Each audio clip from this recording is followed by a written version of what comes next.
In this video, we're going to walk through 10 actions that the nonprofit chief executive can take to prepare to leave their role. Hi, I'm Don Tebby, and over the past 25 years, I've helped hundreds of nonprofit leaders plan for and manage the turnover in their chief executive position. Smart leaders, whether they're running a business or a nonprofit, know that they're going to leave their job, even their career at some point.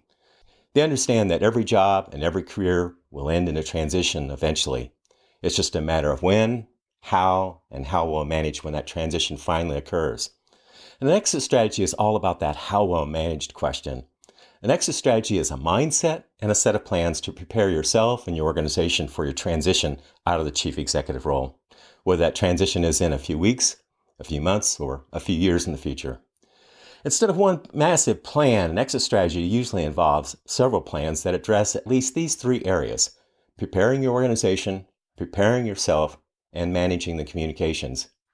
In this video, I'm going to focus mainly on the how of exit strategies. If you want more about the why create an exit strategy and why it's important, check out this companion blog post to this video, and I'll put a link to that post right below this video. So here are those 10 actions that you can take as a departing executive to shape your exit strategy. Action number 1, take charge of your exit. Now, while the board has the responsibility for choosing your successor, if you're leaving the organization on good terms, you have the responsibility for initiating the succession process. Part of leading well includes leaving well, which means taking responsibility for your unique role in transitioning out of your organization. Now, taking charge doesn't mean handpicking your successor, manipulating the process, bullying to get your way, or riding roughshod over the board and their legal responsibilities. On the other hand, it doesn't mean dumping everything in the board's lap, abdicating all responsibility. Taking charge means playing an active and vital role in supporting the board and the staff and partnering with them to guide the organization through the transition process to your successor. Action number 2, start your departure planning as early as practical. CEO succession takes time, and a common problem is starting too late and then rushing through the process. If retiring, begin the planning process 2 to 3 years ahead of your departure, if at all possible.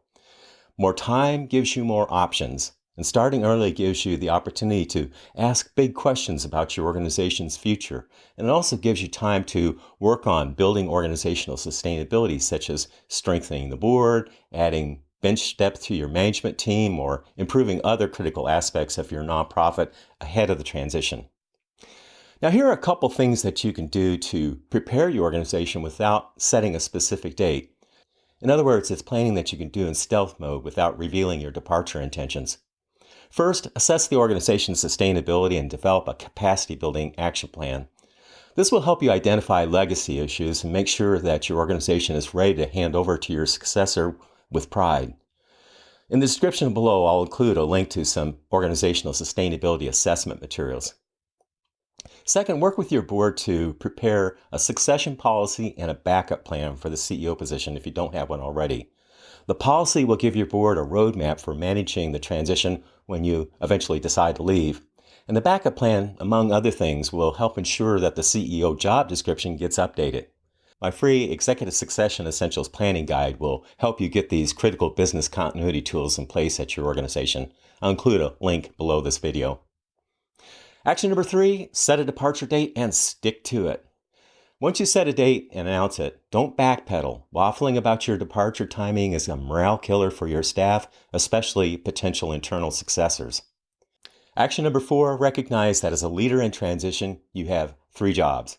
Job number 1 is to lead the organization, of course, but understand that that job will evolve as your departure date draws closer. Job number 2 is to prepare the organization for the transition. Make sure that the organization is ready to work effectively with your successor and that everyone's ready for their role in the transition process.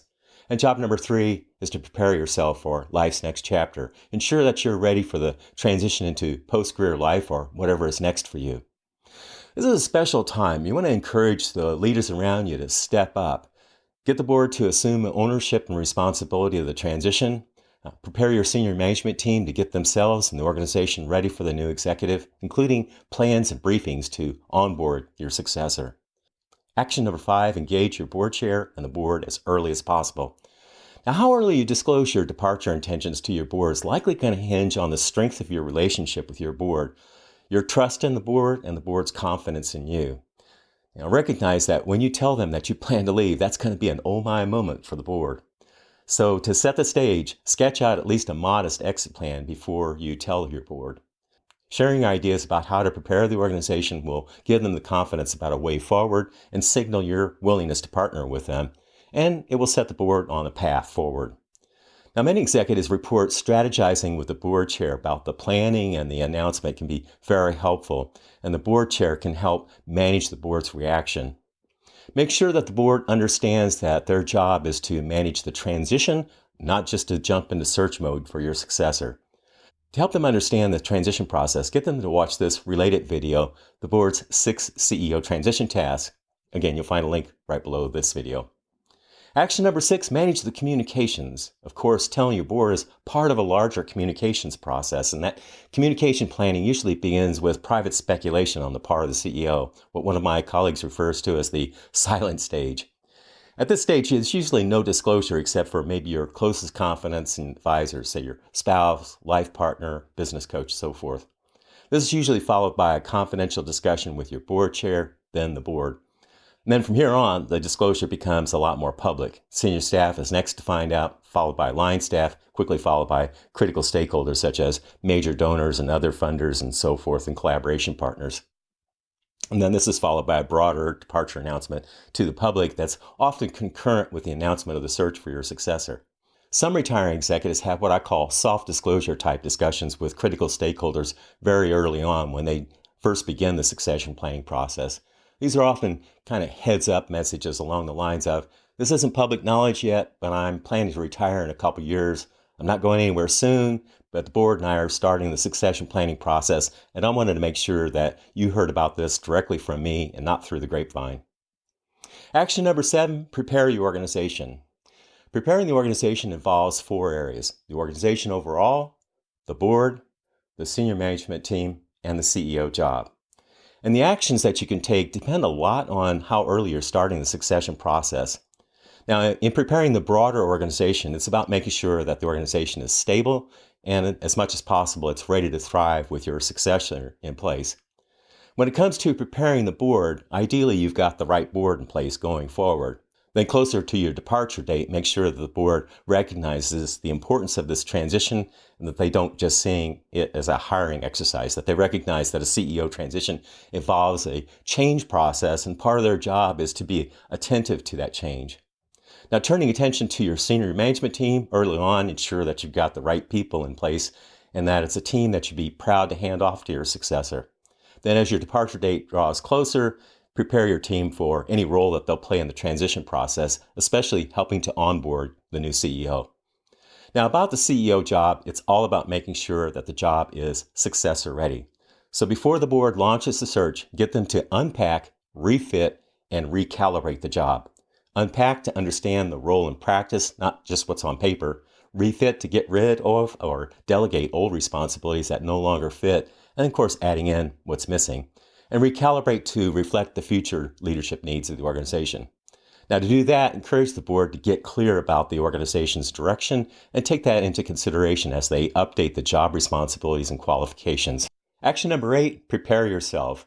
If you're moving to another organization, give yourself the gift of completing your current job before jumping into the new one. Consider whether you want to or can possibly take a breather between the 2 roles. Get a copy of The First 90 Days by Michael Watkins and develop an entry plan. I'll put a link to that book in the notes below. Now, if you're retiring, decades of research on retirement success point to 5 key success areas. Number 1, actively working to maintain health and well-being. Number 2, having an engaging post-career project, something that matters to you and tells you that you matter to the world. Number 3, having a social support network. It doesn't have to be huge, but having a support convoy of people who are going to be there for each other when you need them or they need you. And number 4, align with your spouse or significant other about retirement timing, how you plan to invest your time, your spending, and so forth. And of course, number 5 is sufficient post-retirement income. Also, you may not be ready to retire completely, so you might want to start lining up a bridge job, a job that provides a bridge between full-time work and full-time retirement. Or maybe you're ready for an encore career, some other work or a business that you've always wanted to do. Action number 9, manage the emotions. Transition stirs the emotions, and some of that's going to be inevitable. Solid planning, communications, and listening can go a long way to provide your constituents with the empathy and reassurance that will reduce stress and dial back on that emotional climate. Engage a coach, an advisor, or a support network to help you process your own emotions. Many of the retired executives I've interviewed say that the most surprising thing about the transition process was that emotional journey that they went through. Action number 10, leave gracefully and decisively. First, plan a thorough handoff, but let your successor lead it. Arrange for appropriate amount of overlap between yourself and your successor. Usually a few hours, possibly a few days is sufficient. Second, when it comes to leaving the organization, in most cases, handoff and write-off approach is the best, making a clean break and moving on.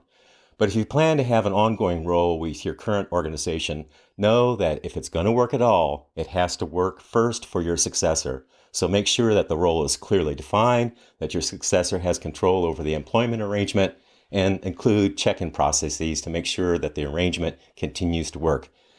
And if not, you should be prepared to move on.